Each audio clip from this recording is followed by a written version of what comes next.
Yes, well, my name is Rémi Feredj. I'm the director of the real estate and urban planning department in La Poste in Paris, France.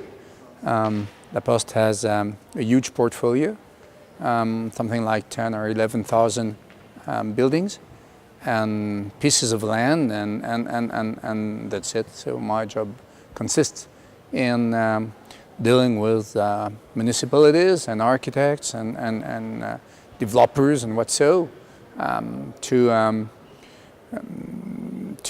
plan the new vision of what can be our portfolio in the future, right?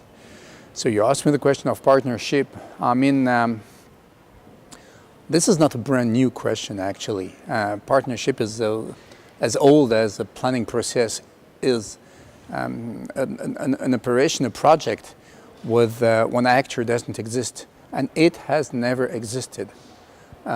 So we urban planner have learned and we have known and we have experienced the way to put people together in order to build up a city, of course, but also a view of the city, to put the city in a kind of context, in a kind of view of the future, what we call in French un récit, that's to say a story.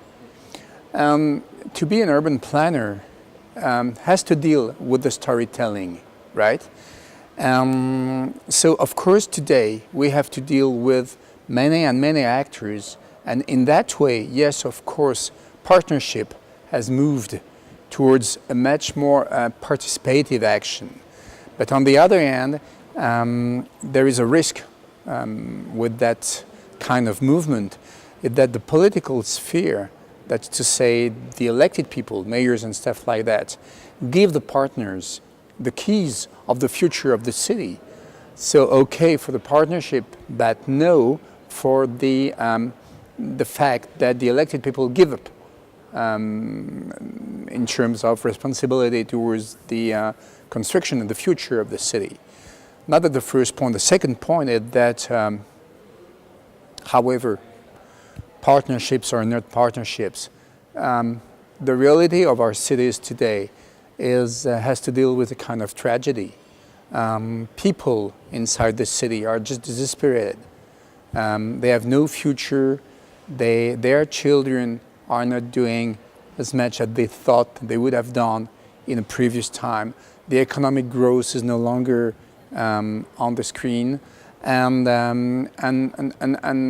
poverty over our streets is by and large our common view. Every morning we can testify that humbles are on sidewalks. So the question of the city today, partnerships or not, is how can we handle these realities? How can we get through the different points of an agenda, which is not only an agenda of building a city, but which is also an agenda of how can we rewrite a story for the way we have to live together. 85% of the population live in cities in Western countries. So we have to deal with that. It's not a technical approach. It's just to be clear and objective about and clever enough to figure out what kind of links we can have together to, well, to build the city of tomorrow for our children. So that's it.